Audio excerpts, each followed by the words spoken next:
राम जय राम, जय जय राम। श्री राम जय राम, जय जय राम। श्री राम जय राम, जय जय राम।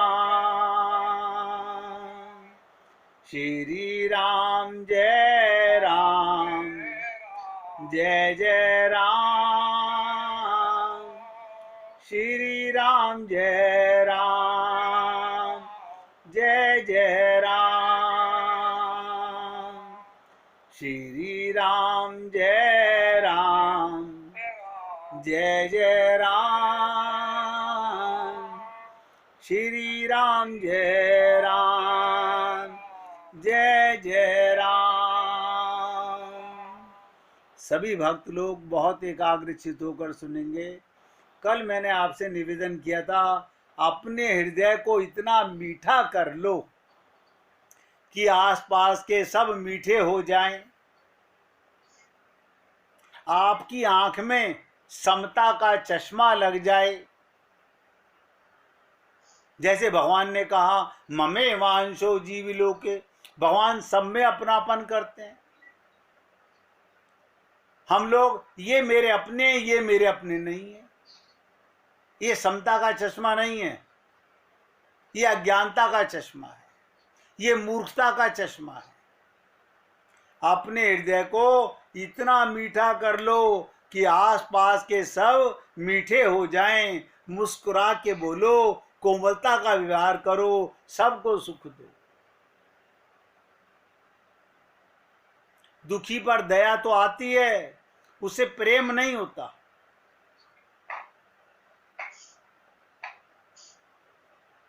कहते हैं परस्पर विश्वास की भावना ही सुख शांति की कुंजी है। अपने मन को, ध्यान से सुनो, अपने मन को संशयग्रस्त बनाकर संसार में कभी कोई सुखी नहीं हुआ। हमारे मन में सारा दिन संशय चलते रहते हैं, भ्रमित है।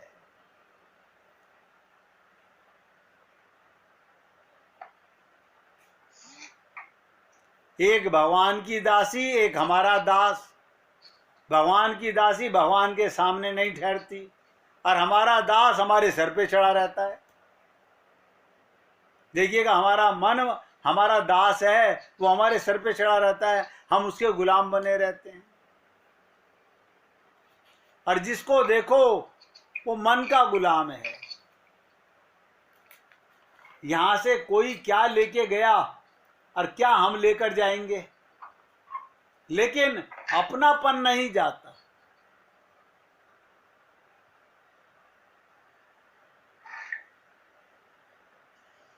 तुम्हारे हृदय में आनंद की ऐसी तरंगें उछलें, जैसे समुद्र में लहरें उछलती हैं, उनकी तरंग उछल उछल कर सबको तरबतर कर दें। हर व्यक्ति आपसे मिलने के बाद ऐसा महसूस करे कि उनसे मिलकर हृदय को बहुत अच्छा लगता है। जिस दिन हमारा हृदय परिवर्तन हो गया,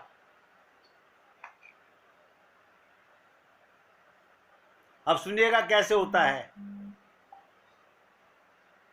आनंद शर्मा, सुना रहा हूं एक कथा। आनंद शर्मा का पूरा परिवार तीर्थ स्थान पर जाने को तैयार कर रहा था, अपनी तैयारी। आनंद की पत्नी पैकिंग आदि में लग गई। फ्लाइट की टिकट, होटल की व्यवस्था सब हो गई। मंदिर के एजेंट ने उनको तुरंत दर्शन कराने की व्यवस्था भी कर दी। आप और हम सब लोग यही तो करते हैं, फ्लाइट की बुकिंग करा लेंगे, पैकिंग करके अटैची में सामान रख लेंगे और आगे होटल बुक करा लेंगे, और साथ में वहाँ दर्शन कौन कराएगा उसके लिए भी हम अपने जानकारों से एजेंटों को तुरंत दर्शन कराने की व्यवस्था भी करा लेते हैं। बहुत से लोग तो बोलते हैं हमें वीआईपी दर्शन होते हैं। मैं आज तक नहीं समझ सका वो वीआईपी दर्शन क्या होते हैं। भगवान घर आके दर्शन दे, ये वीआईपी दर्शन है। आप ध्यान से सुनेगा। हाँ, अपने बेटे की बीमारी के दौरान जब डॉक्टरों ने उम्मीद छोड़ दी थी, तब उन्होंने अपने बेटे के लिए मंदिर में 25 तोले सोने का मुकुट चढ़ाने की मनौती मांगी थी। एक एक शब्द ध्यान दीजिएगा कि हमारा बेटा ठीक हो जाए तो 25 तोले के सोने का मुकुट चढ़ाएंगे। ईश्वर की कृपा और डॉक्टरों के प्रयास से बेटा पूर्ण स्वस्थ हो गया। घर में तैयारी का माहौल देखा, ऐसा लग रहा था जैसे कोई बड़ा जश्न मना रहा है। आनंद सुबह चाय पी रहे थे, तभी उनका नौकर विनोद आया और चुपचाप खड़ा हो गया। आनंद ने पूछा, विनोद कुछ काम है क्या? उनके इतना पूछते ही विनोद रोने लगा और बहाव बियल होके कहने लगा, साहब बिटिया की शादी तय कर दी थी, तारीख पास आ गई, सोच रहा था फसल बिक जाएगी और बाढ़ सब तहस नहस कर दी। साहब हमें 2 लाख रुपया उधार दे दीजिए। क्या कहा? साहब हमें 2 लाख रुपया उधार दे दीजिए, तनख्वाह से काटते रहिएगा, फसल का पैसा आएगा तो चुका दूंगा। अब आनंद देखिएगा, जो 25 तोले का मुकुट चढ़ाने जा रहा है, एकदम से भड़क उठा। मेरे ठेके पर बिटिया की शादी क्या कर दी? मेरे ठेके पर? छोड़ दे, नौकरी छोड़नी है तो। तेरे पास पैसा नहीं।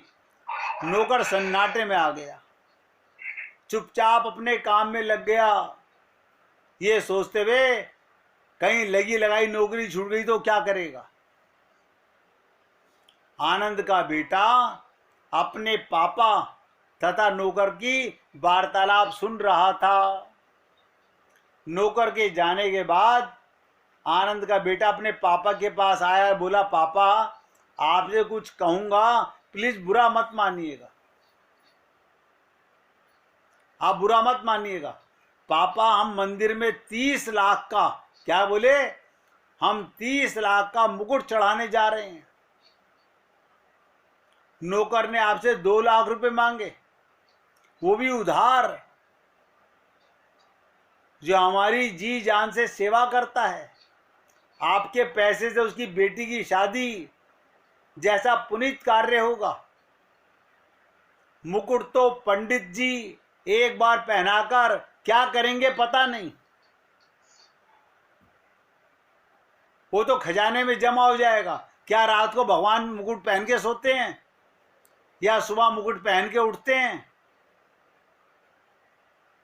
आनंद अपने बेटे पे गरजा, तू समझता नहीं है, जब कोई रास्ता नहीं दिख रहा था तब तेरी माँ ने, ये है मूर्ख लोगों के काम।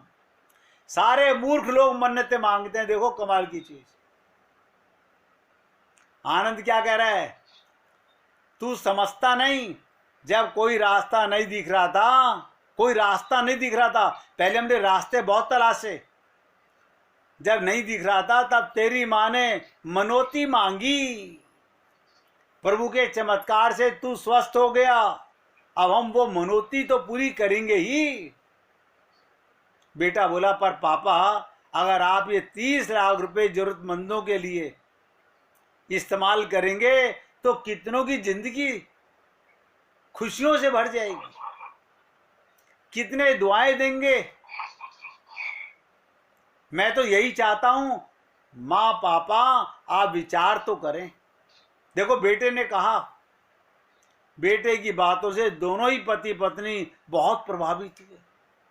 देर रात तक सोचते रहे और सुबह जब सोकर उठे तो लगा हृदय निर्मल हो गया।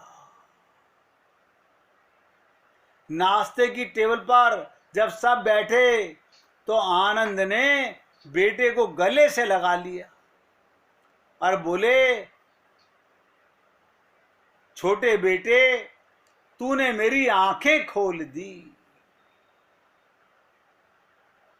हम दर्शन करने जा रहे हैं, प्रसाद भी चढ़ाएंगे, पर ये 30 लाख को मैं जरूरतमंदों की मदद में लगाऊंगा। अरे बाबा, भगवान का सोना भगवान को मुकुट चढ़ा के क्या कर रहे हो? अपने अहंकार की तुष्टि कर रहे हैं, अपने अभिमान की तुष्टि कर रहे हैं, अपनी मनोतियां पूरी कर रहे हैं। इनसे बड़ा कोई मूर्ख संसार में नहीं है।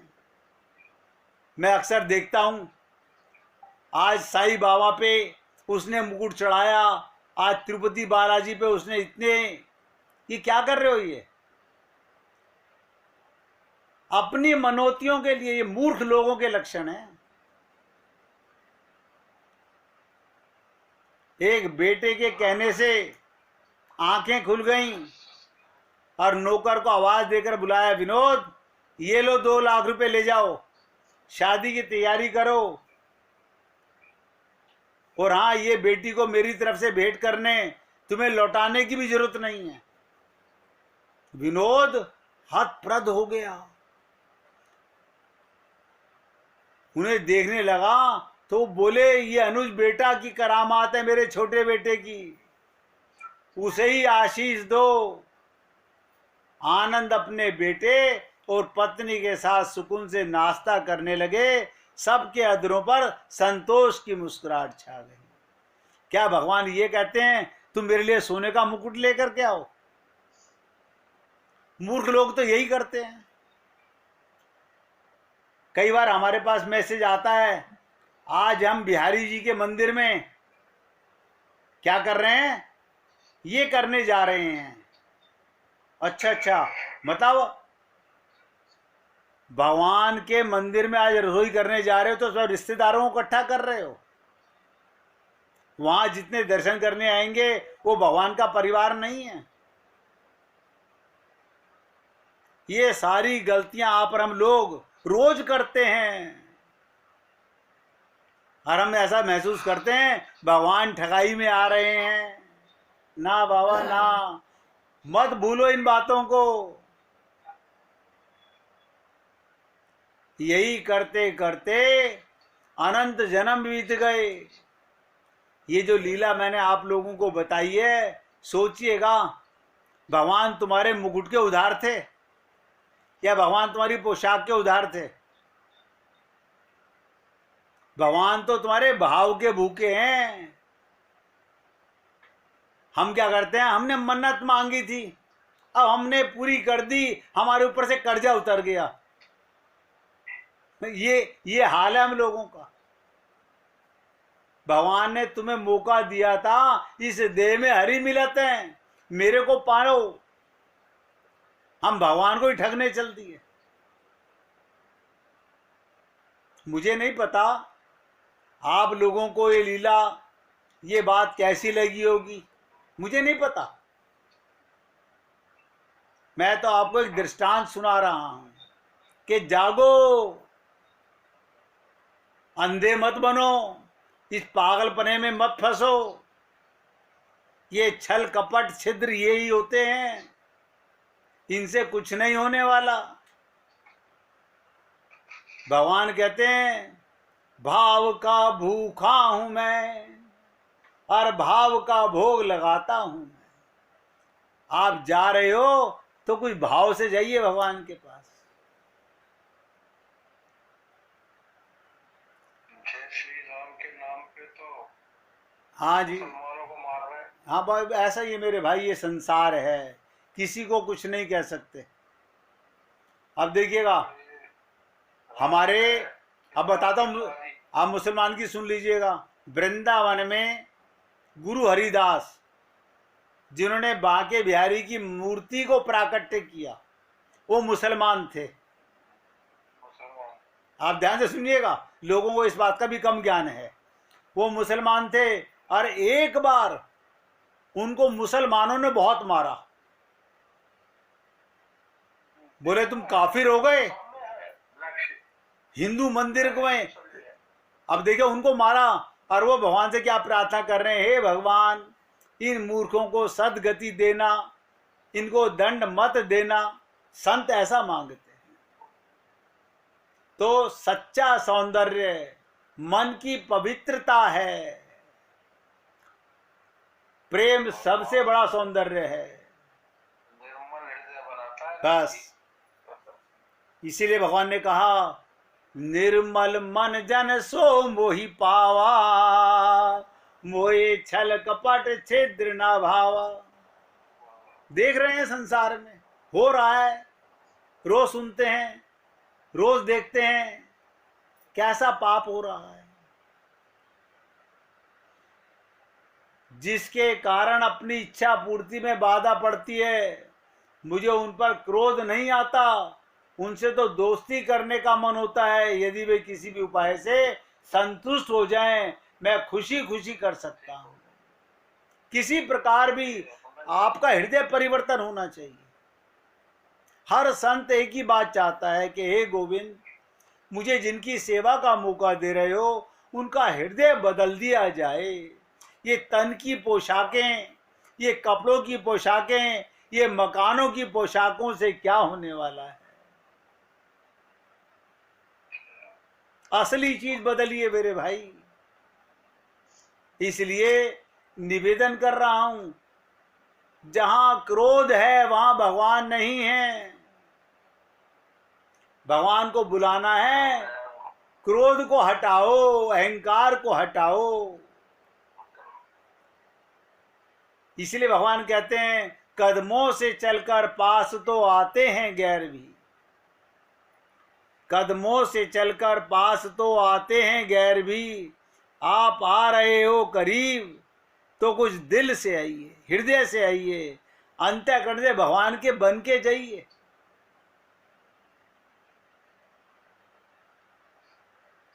इसलिए मनोती मांगनी है। बता देता हूं, क्या हमें मनोती नहीं मांगनी चाहिए? हम मांगनी चाहिए। क्या मांगनी चाहिए? कि हे गोविंद, इस जन्म में बस आपको पाना है।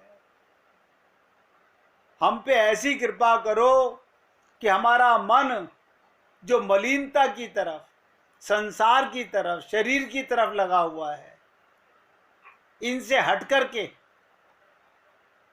आपके चरणों में लग जाए। चित्त को देखिएगा, ये मन बुद्धि चित्त, ये एक ही चीज के तीन नाम हैं। चित्त की विपरीत अवस्था, विवेकवती बुद्धि का अभाव ही मोह है। हमारी बुद्धि काम नहीं करती, यही तो मोह है। वो जितना अधिक व्यक्ति में होगा उतना अधिक मनुष्य दुखी होगा। जितना जो अधिक मोह करेगा वो उतना अधिक दुखी होगा।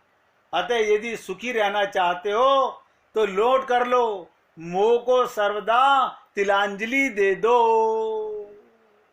सेवा परमो धर्म है। और आप हम लोग रामचरितमानस में अनंत बार आप लोगों से मैंने निवेदन किया कि मोह सकल व्याधिन कर मूला, तिनते पुनः उपजई बहुसूला। हमसे लोग कहते हैं मोह खत्म तो नहीं होता, तुम करना नहीं चाहते। आप मुझे एक बात बताओ, आपको कैंसर है, अगर डॉक्टर कहे पूरा खत्म करना है कि आधा, तो आप क्या कहोगे?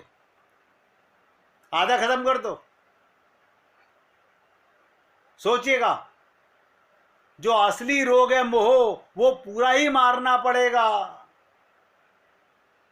और जब तक ये मोह नहीं मरेगा, हम ऐसे ही संसार में भटकते रहेंगे। गिरना दोष नहीं है, गिरकर ना उठना दोष है। गलतियां मनुष्य से होती हैं, उन्हें सुधार लेना चाहिए। गलतियां हमसे ही होती हैं, लेकिन गलतियां करके ही व्यक्ति सुधरता है। मैंने बहुत ढीठ देखे हैं, हम नहीं झुकेंगे, टूट जाएंगे, मर जाएंगे, मगर झुकेंगे नहीं।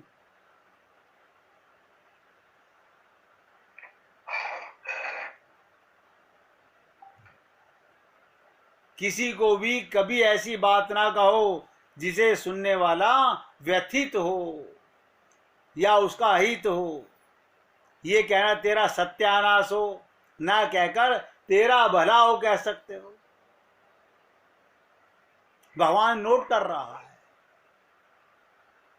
मैं आप लोगों से एक ही बात तो कहता हूं, जिस दिन आप अपने मन के साक्षी हो गए, बस आपकी इतनी लंबी छलांग लगेगी भगवत प्राप्ति की ओर कि आप सोच नहीं सकते।